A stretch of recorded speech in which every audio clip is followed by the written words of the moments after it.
Thanks for checking this out. This will also be on YouTube as well. And I just kind of wanted to share a few things, some things I've been doing lately.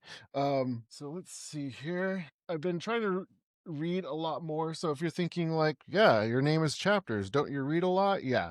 So a little background on myself. I'm an English major. I've also done 10 plus years as a copywriter and marketer. In the last few years, I've been really diving into the narrative aspect of things, especially the hero's journey from Joseph Campbell, especially after like I've had some like I almost became a story brand guide, but just understanding like where even like story brand came from Joseph Campbell. Basically it's just like a really reduced version of Joseph Campbell.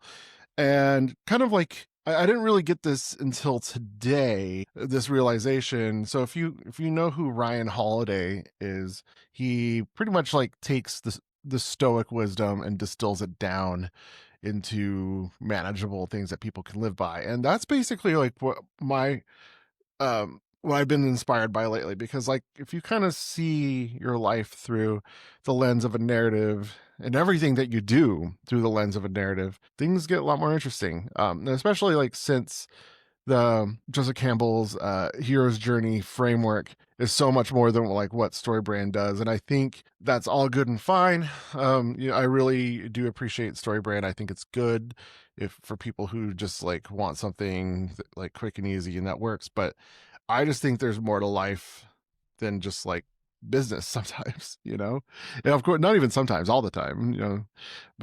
So I still want to be able to help people from that point of view, using the hero's journey as something like people can look at and easily like plug and play. But at the same time, like I do think if you are a business owner or you are looking to be one, whether it's like you're a solopreneur or just even going freelance, like that's a lot. Like it's really heavy, especially like in times right now where like there's so many layoffs. We don't know where these jobs are going. Are they going to come back? We don't know. But like if you've ever like had an inkling, be like, hey, like I want to do my own thing, or like I need to do my own thing, rather like I want to, but hey, maybe I need to. I think using something like the hero's journey is like a good way to kind of like test your why. Like why are you doing it? How can you help people do it? Who are the people in your lives that has helped you along the way? Just all these things, like you need to kind of think about, like, okay, like this is the journey I'm going on now, this is the journey I'm going on now. Like, what do I need to do going forward to keep myself motivated and to communicate clearly to people? I have like an aversion to different ways of speaking, right? So for myself, like a lot of people use the word journey, like what's the journey you're going on? And it's pretty woo woo, and it feels like, man, like it feels kind of corny, feels kind of cheesy. But the thing is, like, I'm allowing myself to be like fine with using the word journey because like the hero's journey, like it's taking that word, like it feels like over baked at this point. But that's okay. We're gonna use that word and not cringe too much. So first of all, like for fun, like I wanted to share like some things I'm reading lately. And also I try to read about like 30 minutes a day because like I'm a single dad. I don't have that much time to dedicate to reading, but I have finished 2 books in the last week. So I'm pretty pumped. One of them I'll just touch on real quick is an audiobook called Good Enough. It's a parenting book with the idea that like you as the parent and your child are good enough even through like the struggles you have and the way we act out, even like, and it's been really good for me talking about like, even though I have these troubles, sometimes I might lash out, like even as an adult, like just even though I might struggle as a parent or a coworker or collaborator, like I'm still a good person inside. And that's coming from like an evangelical background where like everyone's bad and going to hell. Like that's been really great to hear. And then also I finished and speaking of evangelicals, I don't know if you'd call himself one, but I finished A Horse and His Boy, C.S. Lewis. I've never read the whole Narnia series. This is book 3. I think there's some conversation of like the actual order. I think some people think Prince Caspian's number 3, but according to this is number 3. It picks up halfway through, but I've noticed like C.S. Lewis, you can tell, like, I know this is like this was written, let's see, when was this written? I think it was like in the 60s or so, because I know he wrote this through World War II. But he definitely has some, okay, 1954. He definitely has some, he doesn't say anything about like Muslims, but you can tell the characterization of one of the other nations in this lore touches, like, grabs heavily from like uh Muslim, like as far as like they're wearing turbans and things like that, and kind of characterizes them as like lesser people. It just touches on it a few times. I'm not going to throw away C.S. Lewis like completely, but you can tell he's definitely a product of his belief and the times. Um, so once I finished that, as far as like my fiction book, I think Barnes and Noble is doing a great job marketing like the classics, because like they can just print these books now that they're in public domain. I'm a inner goth, and if you go to Barnes and Noble and see like how great these books look, and I think they did a fantastic job with Dracula here. You can see like the floral stuff, but they kind of look like bat wings. Like, ugh. So I started this over the summer because I remember trying to read it in junior high or high school, because I loved Bram Stoker's Dracula, the movie. With one of Keanu Reeves and Gary Oldman and Winona Ryder. That's the name I was trying to think about. I remember watching that at a very young age, probably too young, but it stayed with me. So I started it and then like put it down for reasons, and now I'm bringing it back up. I'm on page 210, so I only really allow myself to read like 10 minutes of each title that I'm on right now. Also, I am also reading, it's called Borderlands La Frontera from Gloria Anzaldúa.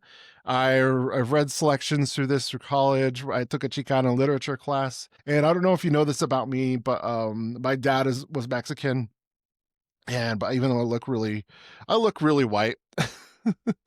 But taking that class was amazing because as someone who's kind of always like struggled kind of thinking about like, okay, who am I? Like I have this like weird border within myself, like the white in the Chicano aspect of myself. I started reading this, and I've only been through um the first chapter, and there's a lot of Spanish in here. So, I have to use Google Translate because I know some Spanish, but not enough. Some things I'm able to read here, but I'm marking it up as if I'm in college again. If you can tell, also, I use Magic the Gathering cards as my bookmarks. Another trading cards I have around as well. But I think this has been a really great read now in this context of especially with all the stuff with ICE happening and immigration, and kind of like looking at like why this is happening in the first place, like as far as like the origins of it, of the history that we have with Mexico and the border. And it's becoming like a really personal read, like for myself, because like my Mexican side of the family's in San Antonio, Texas. I rarely visit them because it's expensive to visit, especially if I have 3 kids. Like, I'm bringing all them with me. Like, yeah, that's not happening. So, but I found myself whenever I do get closer to San Antonio, or like when I am there, like I feel this other part of me kind of like light up inside. So I can, like I said, it's a slow read because I'm doing a lot of translating along the way. But like, if you yourself have any ties to Mexico or Mexican culture, or you are like half Mexican, half white, or like half Mexican, half black, or anything like that, or even if you're, a Chicano of any kind, I would recommend picking this up. Also, so let's just go to the main event. So I'm always reading this. Um, so like if you're like reading Story Brand as a marketer, and you kind of you're down with what it's saying as far as like how to position yourself as a marketer, but you really want to know where it comes from, like this is like going back to college again for me, as far as like how dense Joseph Campbell was. Like this is not for a casual audience like whatsoever. So the thing that I'm reading right now. Um, so it's like one of the first chapters, like really diving into the hero's journey itself. He spends about like 30 pages thinking about it. Not thinking about like setting it up, right? But I just kind of wanted to read this talking about like I want to read a couple sections here and kind of relate it to my own story as well, in something in my life. Um, so this is like in the call to adventure chapter. So the call to adventure is like the beginning of the hero's journey, where you're kind of going along in life, you're doing your thing, but then something calls you to like adventure, call to adventure, right? So this is just a section here, um, where kind of setting this up where there's a young prince, like the future Buddha, and how he gets called to adventure. So I just want to read this here. I'm gonna murder the name. I'm gonna do my best, um, because I think this might be important to where you are in your life, where like maybe you're in your career, like several years into your career, you're seeing all these layoffs. You maybe been laid off and you're wondering where to go from here.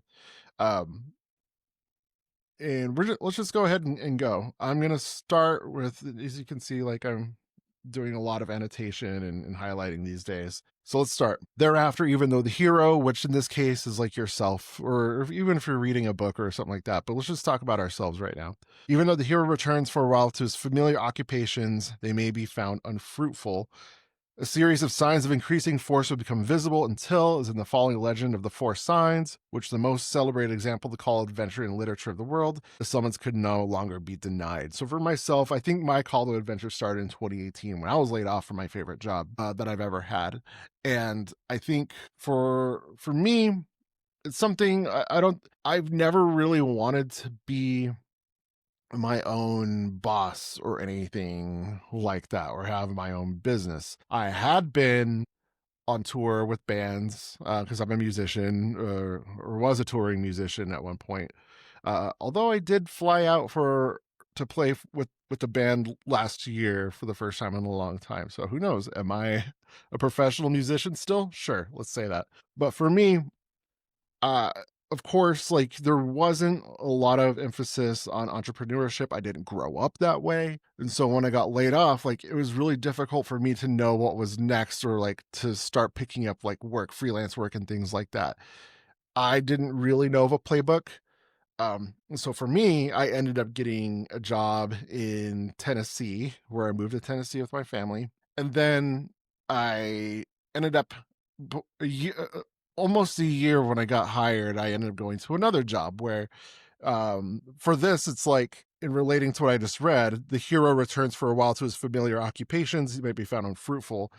The second job I got like paid a lot of money, but they were kind of unfruitful for me because I was really just still struggling with the kind of I know people use this word a lot, but it really was the trauma of getting laid off from really was like my favorite job that I've ever had, right? But when I was in these jobs and getting more frustrated with how like the processes were, and I was gaining more knowledge about entrepreneurship, or like positioning myself, or kind of my first kind of um uh my first interactions with something like StoryBrand, like, oh wait, I can do this for myself. Like, of course, like StoryBrand has like guides where like people pay a ton of money to be certified as a guide, but like I had this background in English where I was familiar with the hero's journey. I'm like, well, this is just taking this, maybe there's something I could do for myself. These were thoughts I had the whole time I was in those jobs in Tennessee.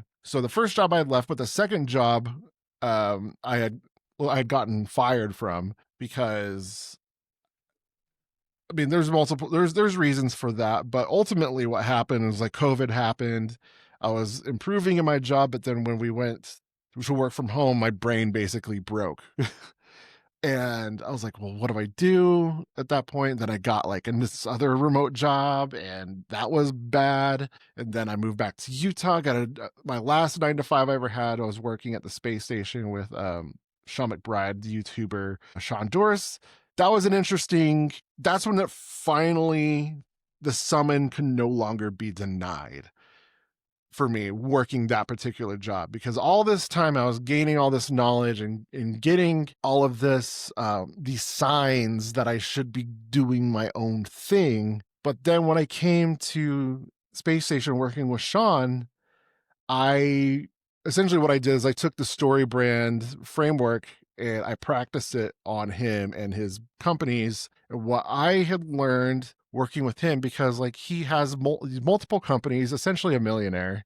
Um, good dude. When I try to help him like clarify like the message of what he does, I found that like he was struggling like to answer my questions. I was like, oh my God, this is the way forward. And so like essentially I got fired from that job too, because reasons, because I could tell within my own self that I could be more, I could do more. And honestly, that probably like came through my time there.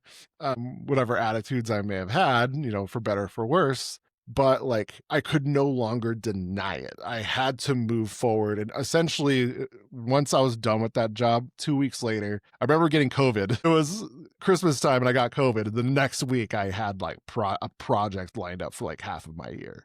Like, all right, I'm doing it. So yeah, there comes to a point where like maybe it was just gnawing at me for years, literal years, like 2.5 years, to potentially do my own thing. And then finally I came to a point where like I was finally called and shoved into this adventure. So let's keep reading about this young prince.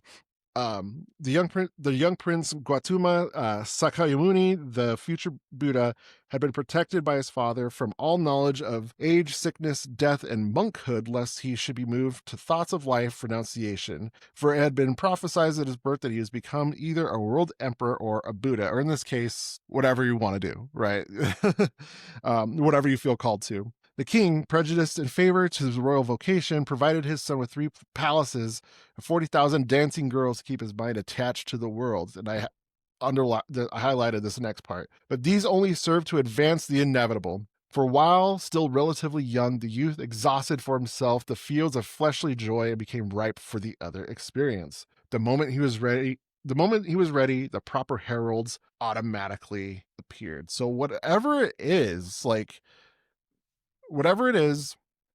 that you find yourself doing and like you're continuing to do, sometimes it can only like hasten the thing that's going to like to happen for you, right? So I think that's just like the interesting part of what's going on here. And so like moving on, it's from what I just read, it's that this first stage of the mythological journey, continuing to read here, we're doing this live, by the way. I have no bullet points to tell me what to do. I know that's bad production, but we're just winging it. This is the maiden journey of me like trying to do this. So we're trying it. We're trying it out.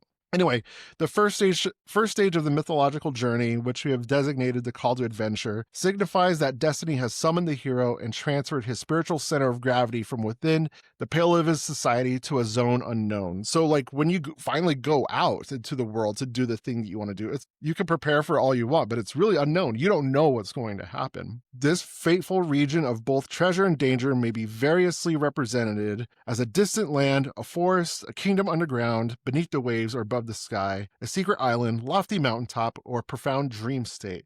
But it is always a place of strangely fluid and polymorphous beings, unimaginable torments, superhuman deeds, and impossible delight. The hero can go forth of his own volition to accomplish the adventure. So it's going to take you places. It's going to make you feel certain things. It might make you angry. You might feel complete joy from your success, or like anger from the lack thereof, or sadness. Like once you're on this adventure, it's up to you now.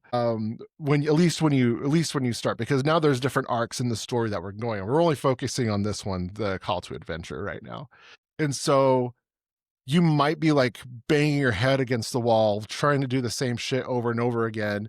Or maybe you're continuing on your path of doing the same thing that you've always done. Or maybe people are offering you different things. Like in this story, his father like offered him like dancing girls in a palace, right? That even just made the process move even faster, right? But there comes a point in time where you can no longer ignore the call that's been called to you. There was another point in time in my life where this happened. Of course, I've got like I've if you followed me for a long time, I do talk about getting laid off from his job a lot. But what happened well before that, before I really started college in earnest, like I did 3 semesters, 2 at Weber State and then 1 in Utah, and I ended up joining my second touring band.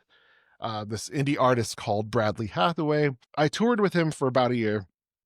And I remember we did these 2 tours that did really well. And then we wrote and recorded an album. We recorded this album in Ohio, Athens, Ohio, where Ohio State University is. And that was a fun time, but also like it made me like, I remember being kind of like fraught, being like, okay, I'm all doing this creative stuff. I'm essentially writing songs and arranging music for this guy.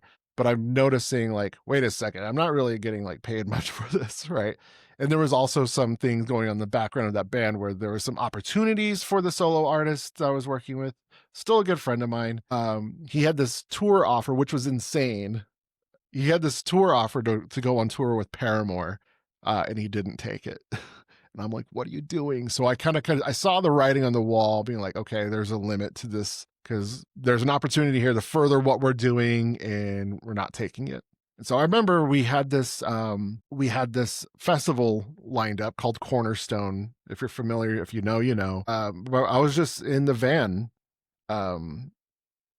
looking out the prairie of Southern Illinois, and I had done school, but I got offered this opportunity to continue like my dream, right?